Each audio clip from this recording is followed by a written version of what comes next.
Narendra Verma again before you. Earlier, you know very well, in accountancy, class 12 CBSE syllabus, we completed chapter number 1, that was financial statements for not for profit organization, right? So now we are moving towards the another chapter, the chapter 2. It's here, fundamentals of partnership, right? And this chapter includes a lot of important points, concept, which are very much necessary to be covered.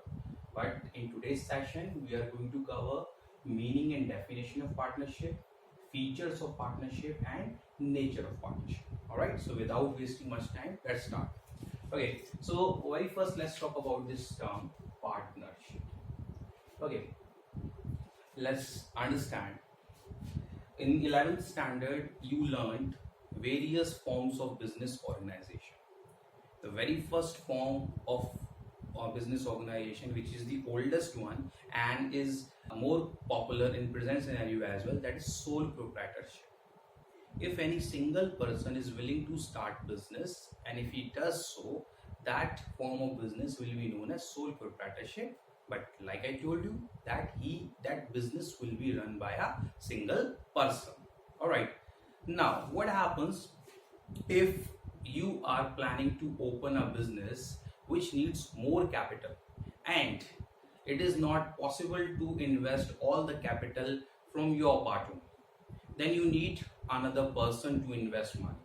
Another point, this is the one aspect. Another aspect, you have some capability to run that business, but you want other techniques and capability as well, other qualification as well, which are necessary to handle this particular kind of work in your business. Then also you need a person to come and join your business. All right, so in that case we can say that a person is in the need to form the partnership. Okay, so two persons or more persons become partner only in the condition when they have money to invest. Okay, they want to earn money, they want to share profit and loss, and the most important one, they have specialization in different fields which are necessary. Those particular specializations are necessary to run a particular single business. That is why they come, join, and form partnership. All right, so that is why that comes into existence. So like I told you, partnership is a kind of form of business organization. All right, and it includes two or more persons, unlike sole proprietorship. Okay, and these two or more persons share profit and loss. Okay, and the relationship between these two or more persons is known as what? Partnership. Okay, and why these two or more persons have agreed? They have agreed to share profits. Okay, and in individually these two or more persons are known as partners. All right, and if we want to name them collectively, say for example there are 4 partners in a business. Okay, so what we'll call their business, we'll call that partnership firm. That will be the collective name for all those 4 partners. All right, see, every business organization has its name. Like partnership needs to have the name, so whatever name the partnership business is having, that name is known as firm name. All right, so the member of the business are known as partners. Okay, and the business will be known as partnership firm, and whatever the name is, that will be known as firm name. Okay, so that is all about this partnership.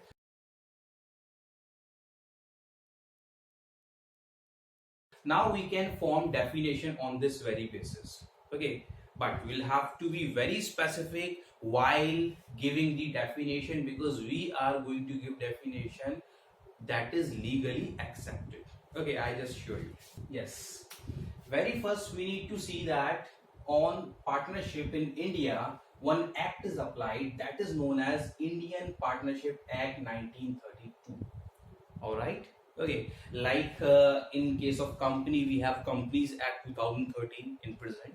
Okay, but we do not have any act for sole proprietorship. Remember, already you have learned all this in previous class, that is 11th class. Okay, now this partnership business is governed by this act. So in this act, the definition of partnership is also given. Okay, you can give definition in your own terms as well, like I explained you. But if you want to know the specific definition, which is given in the law, so that is, in that case, you have to be very much specific. You cannot change anything in this, all right, because this is written in the act. So you have to learn it, cram it, okay, so that as it is you can write it down. Sometimes in the exams the question comes that the define partnership as per Indian Partnership Act 1932. Then in that case your own word definition will not go. All right, you have to remember this particular definition that I'm going to write over here. Okay.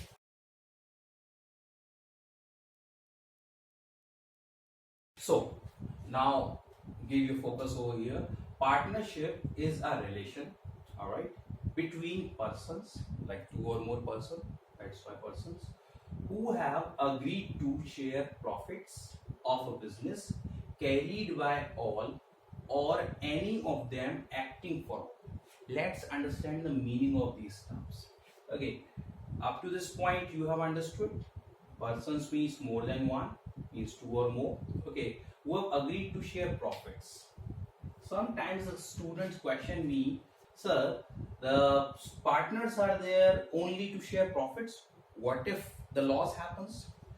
Yes, I need to clarify here that when we say profits over here, it includes loss as well. Okay, but why in the act only profit term is given? Because sometimes it is possible that you make somebody partner only in profits. You do not ask him to bear losses. All right, that is possible. You mention that in your agreement, in the terms and condition which are agreed upon. Okay, so that is possible.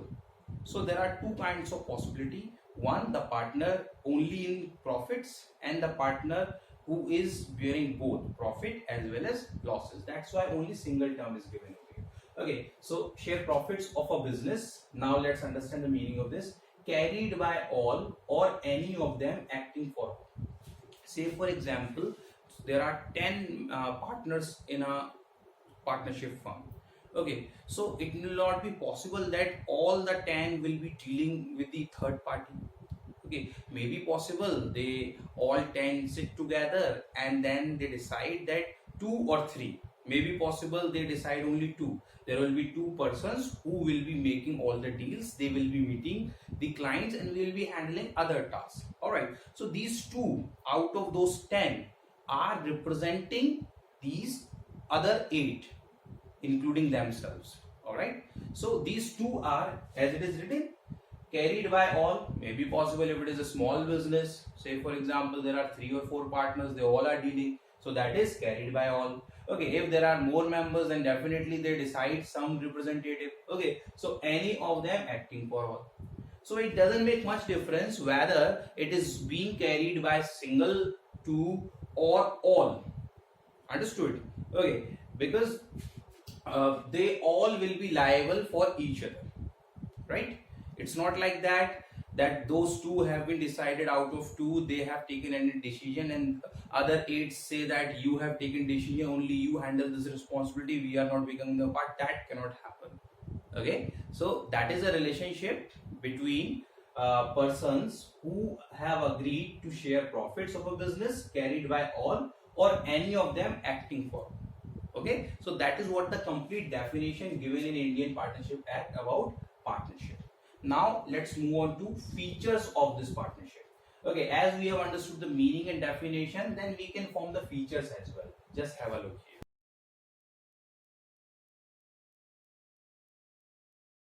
So the very first feature of partnership is, you can call it characteristics as well, essential feature, whatever the name is given. Okay, so 2 or more persons, like I already told you that if a single owner is there in the organization, so that will be known as sole proprietorship. But if these are more than one owner, means 2 or more, okay, so then it will be known as partnership. Now the question arises here, if we see that what is the minimum limit of member, in partnership, that is 2. Anybody can tell, okay, because single person cannot form partnership, so we need at least 2. But what is the maximum limit of members? Question arises here. All right, so the maximum limit of the member is 50 at present. Okay, I would like to tell you something regarding that. Okay, in some of the books you will find the earlier number. Okay, forget about that. As per Companies Act 2013, okay, the maximum limit of members in partnership has been defined there. Okay, there is one section 464, you can read if you want. Okay, according to that section you will find that central government can keep maximum number of partners, that is 100. Okay, but I told you that right now it is 50. It can be extended up to 100 anytime by the central government.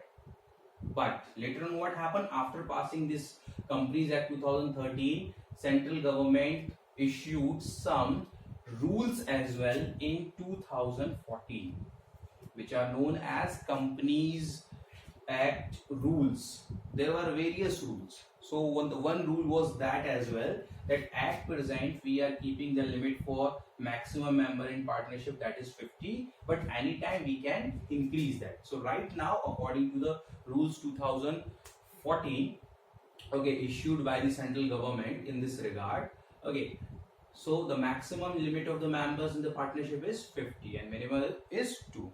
Understood the point? Okay, now if the question comes related to this, then you can easily answer. There is no problem in that. Okay, you have to remember only these two things: minimum 2 and maximum 50. That is there just to provide you information. Okay, now let's move on.